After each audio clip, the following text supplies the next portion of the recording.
بسم اللہ الرحمن الرحیم نحمدہ ونصلی علی رسولہ الکریم اما بعد۔ آؤ تھانہ بھون چلیں۔ کل میں نے پہلی اپنی آواز ٹیپ کروائی تھی اور کل میں یہ کچھ میں نے اپنا تعارف پہلے کرایا تھا۔ آج جی چاہتا ہے کہ یہ میں بتاؤں کہ میں نے اپنے اس عنوان جو رکھا ہے آؤ تھانہ بھون، یعنی حضرت تھانوی رحمۃ اللہ علیہ کی جو خانقاہ امدادیہ اشرفیہ ہے، وہاں جگہ کا نام تھانہ بھون ہے۔ یہ نام میں نے اس لیے تجویز کیا عنوان کہ میرے شیخ و مرشد حضرت حاجی محمد شریف صاحب رحمۃ اللہ علیہ یہ مجلس سیانت المسلمین کا لاہور میں سالانہ اجلاس ہوتا تھا، اس میں عصر کے بعد حضرت کے خلفاء کا بیان ہوتا تھا۔ عام طور پر ہمارے حضرت کا ڈاکٹر عبدالحی صاحب رحمۃ اللہ علیہ کا، حضرت مسیح الامت مولانا مسیح اللہ خان صاحب رحمۃ اللہ علیہ، ان حضرات کا۔ تو ہمارے حضرت نے جو بیان فرمایا نا ایک دفعہ، تو عجیب درد بھرے انداز میں اور عجیب اس میں اثر تھا۔ اس عنوان سے شروع کیا، آؤ تھانہ بھون چلیں، اور اس میں پھر اپنے تھانہ بھون جانے کے حضرت نے واقعات سنائے۔ اس میں ایک واقعہ یہ بھی سنایا حضرت نے کہ جب حضرت فرماتے ہیں میں گھر والوں کے ساتھ اجازت لے کر کچھ عرصے کے لیے وہاں ٹھہرنے کے لیے حضرت کے پاس تھانہ بھون میں گیا، تو حضرت نے فرمایا دیکھ لو یہاں کرائے کا مکان۔ جب کرائے کا مکان تلاش کیا تو کہیں بھی نہ ملا، تو حضرت سے عرض کیا حضرت کہیں بھی نہیں مل رہا، تو حضرت نے ارشاد فرمایا کہ دیکھ لو اگر کہیں نہیں ملتا تو ہمارے گھر کا چوبارہ بھی خالی ہے، اس میں تمہارا دل چاہے تو اسی میں رہ لو۔ حضرت کی ایک ایک بات آپ نوٹ کریں، دوسرے کی راحت، کہیں حکم نہیں چلاتے، ہر چیز میں ہر بات میں انتہائی حدود کا خیال ہے۔ تو ہمارے حضرت رحمۃ اللہ علیہ فرماتے تھے، ہم نے عرض کیا حضرت والا ہمیں اور کیا چاہیے کہ آپ کے قریب رہیں، تو بہرحال وہ اجازت مل گئی۔ حضرت نے فرمایا کہ اب دیکھو تم نے ہمارے اوپر چوبارے پر رہنا ہوگا، چند باتیں سمجھ لو۔ ان میں سے ایک یہ ہے کہ ایسا ممکن ہے کہ میں کسی وقت گھر پر آؤں اور میرے گھر والے کہیں ہمسایوں کے ہاں گئے ہوئے ہوں، اور تمہارے گھر والے نیچے ہمارے ہاں پانی لینے کے لیے آئے ہوئے ہوں گے، کیونکہ پانی کا اوپر انتظام نہیں تھا، نیچے سے پانی لینا پڑتا تھا۔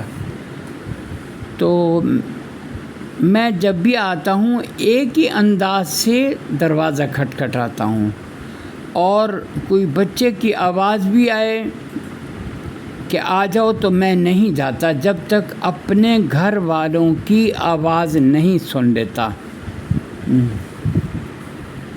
تو حضرت نے فرمایا ہو سکتا ہے کہ گھر والے ہمارے کہیں گئے ہوئے ہیں اور تمہارے گھر والے پانی بھرنے کے لیے نیچے آئے ہوئے ہوں، تو ان کو سمجھا دیں کہ پانی بھرنے میں جلدی نہ کریں، تسلی سے پانی بھر لیں، اور اس کے بعد آہستہ آرام سے سیڑھیاں چڑھیں، جلدی نہ کریں کہیں گر گرا نہ جائیں، یہ حضرت رحمۃ اللہ علیہ کے الفاظ ہیں. دیکھ لیں ایک ایک لفظ میں نا،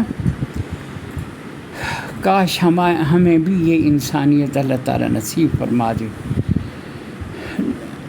آرام سے سیڑھیاں چڑھیں، جلدی نہ کریں، کہیں گرا نہ جائیں، اور اوپر جا کے بھی آواز نہ دیں جب اوپر پہنچ جائیں.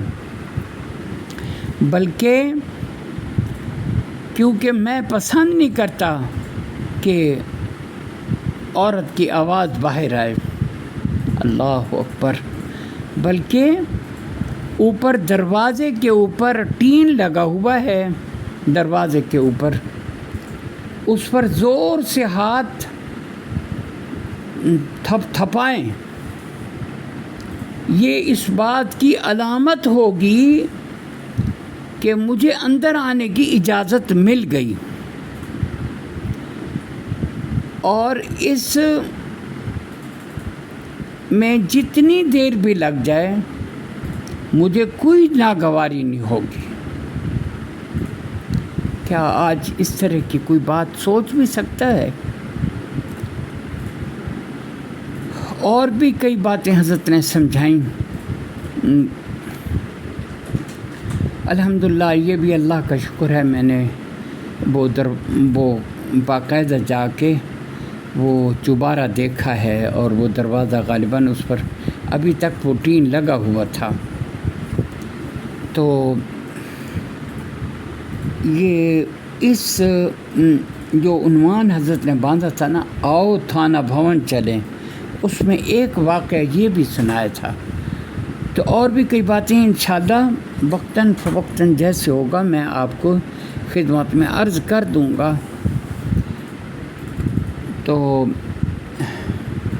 اب میں یہ بتانا چاہتا ہوں فی الحال کہ میں حضرت سے بیعت کیسے ہوا. میری عمر 15 سال تھی تقریباً، 72 کی بات ہے، 73 کی غالباً، 15 سال سے اوپر تھی، اور میں قرآن مجید حفظ کر چکا تھا.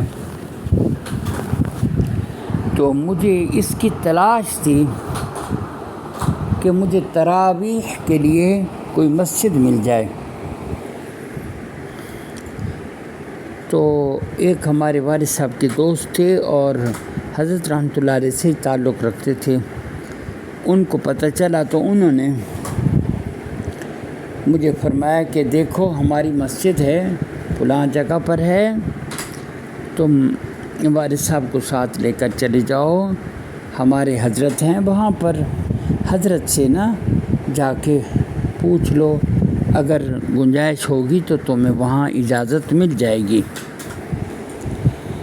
تو ہم صبح نماز کے بعد دیر سے پہنچے، نماز ہو چکی تھی. تو پھر ہم سیدھے حضرت والا کے دولت خانے پر حاضر ہوئے. حضرت رحمۃ اللہ علیہ نے دروازہ کھولا. یہ بھی میں بتاؤں کہ حضرت کوئی دروازہ کھٹکھٹاتا تھا نا تو حضرت والا ایسے لگتا تھا کہ ابھی ہم نے دروازہ کھٹکھٹایا ہی نہیں کہ دروازہ کھول دیا جاتا تھا.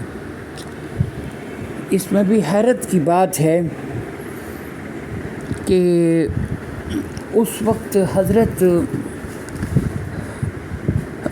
اگر حضرت کو تقاضا زیادہ ہوتا تھا، بڑا تقاضا، تو حضرت عجیب پرانے زمانے کی سیڑھیاں تھیں، اوپر تشریف لے جاتے تھے. اور اگر چھوٹا تقاضا ہوتا تھا تو حضرت وہیں دروازے کے ساتھ ہی ایک نالی تھی جس میں کچھ جگہ بنی ہوئی تھی، دروازہ بند کر کے حضرت وہیں پر ہی وہ تقاضا پورا کر لیتے تھے. تو ایسا بھی ہوا کہ کسی نے دروازہ کھٹکھٹایا، حضرت نے فراغت کے فوراً بعد اپنا شلوار حضرت نے ابھی ہاتھ میں پکڑی ہوئی ہے اور دروازہ کھول لیا ہے اس کو، اور فرمایا کہ 1 منٹ رکیے میں آتا ہوں۔ اتنی دیر بھی حضرت دوسرے کو انتظار میں رکھنا پسند نہیں فرماتے تھے۔ بہرحال پھر کیا ہوا کہ حضرت نے بیٹھک کھولی، والد صاحب کو مجھے بٹھایا۔ ہمارے والد صاحب رحمۃ اللہ علیہ، ہم تقریباً 9 بھائی ہیں، تو 9 بھائی تقریباً حافظ ہیں، ایک پورا نہیں ہو سکا۔ تو ہمارے والد صاحب کا یہ بھی ایک شوق ہوتا تھا کہ حضرت کے جہاں بھی لے جاتے تھے نا کسی سے ملاقات کرانے، تو ہمارا قرآن مجید ان کو سنواتے تھے تھوڑا سا، اور اس نیت سے سنواتے تھے تاکہ دوسرے کو بھی شوق ہو جائے، وہ بھی اپنے بچوں کو قرآن مجید کا حافظ بنائے۔ بہرحال والد صاحب کے فرمانے پر میں نے تھوڑا سا سنایا، تو والد صاحب نے عرض کیا کہ حضرت ان کو اجازت دے دیں۔ تو حضرت کا دیکھیں حدود کا خیال، حضرت نے فرمایا کہ دیکھو بات یہ ہے، ایک تو اس کی عمر دیکھ لو کہ 15 سال سے اوپر ہونی چاہیے، دوسری بات یہ ہے کہ ہمارے جو مسجد کے خادم ہیں وہ میں ان سے پوچھ لوں گا، انہوں نے کسی کو وعدہ تو نہیں دیا ہوا، تو یہ شام کو میرے سے آ کے آپ مسجد میں وہاں نماز میں آ جائیں تو بے شک پوچھ لیں۔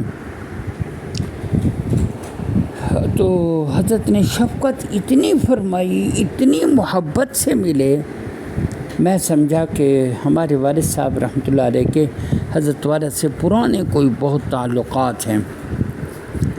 بعد میں نے پوچھا تو والد صاحب نے بتایا کہ نہیں، میری پہلی ملاقات تھی۔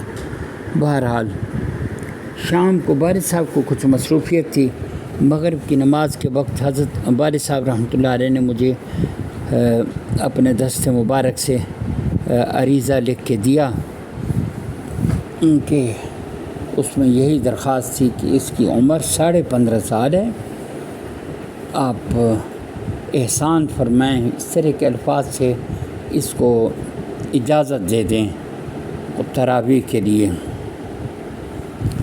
تو ہم پر والد صاحب چونکہ مصروف تھے، میں مغرب کی نماز میں پہنچ کے حضرت سے ملا۔ حضرت نے خط لیا اور اندر جا کر ممبر کھلا ہوا تھا، لکڑی کا ممبر تھا، اور وہ جمعے کی رات کو، شام کو، مغرب کے وقت کھول دیا جاتا تھا، نماز باہر ہوتی تھی۔ حضرت نے ایک پاؤں مبارک اوپر رکھا اور اس پر خط کا جواب اسی وقت مجھے لکھ کے واپس کر دیا۔ خط کے جواب کے آگے، خط پر تھوڑی سی جگہ آگے تھی، اس میں سامنے لکھا ہوا تھا مکرمی السلام علیکم ورحمۃ اللہ وبرکاتہ، نیچے اخیر میں لکھا ہوا تھا اجازت ہے، اجازت ہے، بس اتنا، اور اپنے دستخط فرمائے۔ میں 15 سال کا تھا، مجھے کچھ بھی پتہ نہیں ہے میری حضرت کی شان کو کیا سمجھوں۔ اللہ تعالیٰ کا کرم ایسا ہوا کہ مجھے اس خط سے اتنا پیار ہوا، اتنا پیار ہوا جس میں یہ 2-4 لفظ ہی تھے، مکرمی السلام علیکم رحمۃ اللہ وبرکاتہ، نیچے صرف اجازت ہے اور نیچے 10 خط کیے ہوئے تھے۔ میں نے اس خط کو جاتے ہی نا، خوشی کی انتہا نہ تھی، میں نے اس خط کو محفوظ رکھنے کے لیے ایک نقشے کا کاغذ آتا ہے جو بہت مضبوط ہوتا ہے، میں نے اس کے نیچے وہ کاغذ لگایا کہ یہ ہمیشہ کے لیے یہ محفوظ ہو جائے۔ تو بہرحال الحمدللہ پھر میں نے قرآن مجید سنایا، اور آج سمجھیں کہ 48 سال تو یقیناً ہو گئے، میں برابر سناتا رہا۔ پھر کچھ حضرت رحمۃ اللہ علیہ کی وفات ہوئی ہے 85 کے اندر، تو اس میں پھر اس کے بعد کچھ مسائل ایسے آتے رہے، مجھے میں نہ سنا سکا، لیکن میں اب تک امامت میری وہاں پر حضرت نے مجھے پھر 1975 کے اندر اپنی مسجد کا باقاعدہ امام بھی بنا دیا تھا باقاعدگی کے ساتھ، اور میری تنخواہ مقرر کر دی۔ میں نے پھر اپنا باقاعدہ اب امامت کر رہا ہوں، لیکن اب تو میں ایک ہی نماز یا 2 نماز کی کوشش کرتا ہوں، ورنہ اب تک باقاعدہ امامت کرتا رہا۔ اور تراویح بھی میں حضرت کے وقت تک تو باقاعدگی سے اس کے بعد بھی پڑھاتا رہا، لیکن بعض اعذار کی وجہ سے یا کوئی وجہ سے پھر میرے بھائی پڑھا رہے ہیں اب تک۔ کوئی بھائی کبھی پڑھاتا ہے، میں بھی کوشش کرتا ہوں، لیکن اب میری عمر بھی 65 کے قریب ہو چکی ہے۔ حضرت کا بھی سال 85 میں ہو گیا تھا۔ بزرگوں کے حکم پر جنازہ بھی میں نے پڑھایا تھا، اور چونکہ حضرت کا حکم تھا کہ فوری طور پر جنازے کا انتظام کیا جائے، تدفین کا بھی، اور حضرت کی مسجد کے ساتھ ایک قبرستان بھی ہے چھوٹا سا، اس میں ایک بزرگ کی پرانی قبر بھی ہے، لوگ اس پہ چڑھاوے بھی چڑھاتے ہیں، خاص طور پر جمعرات کو آ کے۔ کوئی زیادہ تو نہیں ہوتا، اب تو بالکل ہی نہیں ہے، لیکن حضرت نے وصیت فرمائی تھی کہ مجھے اس قبرستان میں دفن نہ کیا جائے، بلکہ ساتھ ہی ایک قبرستان ہے حسن پروانہ، وہ قبرستان کا نام ہے، اور اس میں حضرت رحمۃ اللہ علیہ سے میں نے پوچھا بھی تھا اس قبرستان میں، کیونکہ حضرت کے عزیز سے میں حضرت کے ساتھ حضرت کو لے جاتا تھا اس قبرستان میں، حضرت کے ہمسائے قریبی دوست وہاں تھے، تو کبھی کبھی حضرت قبرستان میرے ساتھ تشریف لے جاتے تھے، اور قبرستان میں داخل ہوتے ہی عجیب ایک آہ بھرتے اور یہ فرماتے، شہر خاموشاں، شہر خاموشاں ہیں، کوئی چڑیا بولے تو بولے ورنہ خاموشی ہی خاموشی ہے۔ پھر حضرت رحمۃ اللہ علیہ وہاں جاتے جہاں پر حضرت کے دوست احباب تدفین ہوئی ہے، وہاں جا کر حضرت نے ایک دفعہ یہ بھی فرمایا، پتہ نہیں یہ معلوم نہیں یہاں دل بڑا لگتا ہے، تو اور وہیں اب حضرت کی لحد مبارک ہے، تدفین وہیں ہوئی، بلکہ بالکل ساتھ پھر پیرانی صاحبہ کی بھی قبر ہے۔ اور حضرت سے میں نے یہ بھی پوچھا تھا کہ حضرت لوگ کہتے ہیں کہ ایک بہت بڑا قبرستان ہے، بہت پرانا، ہمارے بھی دادا دادی اور ہمارے بزرگ کئی وہاں پر ہیں، تھوڑے اس سے فاصلے پر ہیں۔ میں نے حضرت رحمۃ اللہ علیہ سے یہ بھی پوچھا تھا کہ حضرت لوگ کہتے ہیں کہ اس کا قبرستان میں تابعین کی بھی قبریں ہیں۔ حضرت نے فرمایا کہ اس کا انکار تو نہیں کیا جا سکتا کہ محمد بن قاسم رحمۃ اللہ علیہ یہاں ملتان آئے تھے اور ان کے ساتھ کچھ لوگ شہید ہوئے تھے۔ بہرحال بات کہاں سے کہاں نکل گئی، تو الحمدللہ میں نے پھر تراویح شروع کر دی، اور پھر 2 سال بعد حضرت نے 75 میں مجھے باقاعدہ امام بنایا، اور میں اب تک وہاں الحمدللہ اگرچہ صرف 2 نمازیں ہیں، باقی اپنا ایک عزیز ہے تو وہ نمازیں پڑھاتا ہے۔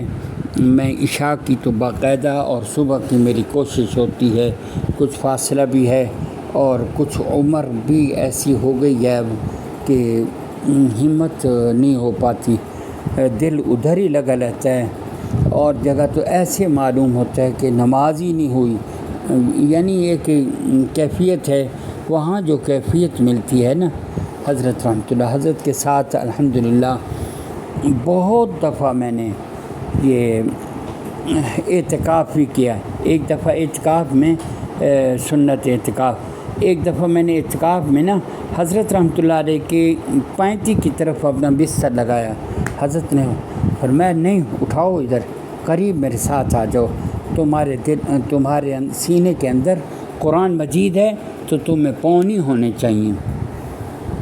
تو یہ حضرت کی عجیب عجیب باتیں ہیں جو دل و دماغ پر ایسے رچی بسی ہوئی ہیں اللہ تعالیٰ عمل کی بھی توفیق دے۔ اور پھر حضرت کا یہ بھی معمول تھا، یہ نماز میں مسجد میں حضرت تشریف لے جاتے تو ہمیشہ بائیں طرف بیٹھتے تھے، پہلی صف میں۔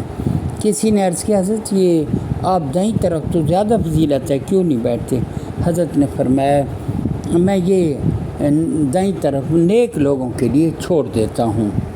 اور بھی عجیب و غریب باتیں ہیں، یہ لمبی ہوتی جا رہی ہیں، سننے والوں کے لیے مسئلہ بن جائے گا، اس لیے فی الحال یہیں تک روکتا ہوں، پھر انشاءاللہ یہ چلتا رہے گا۔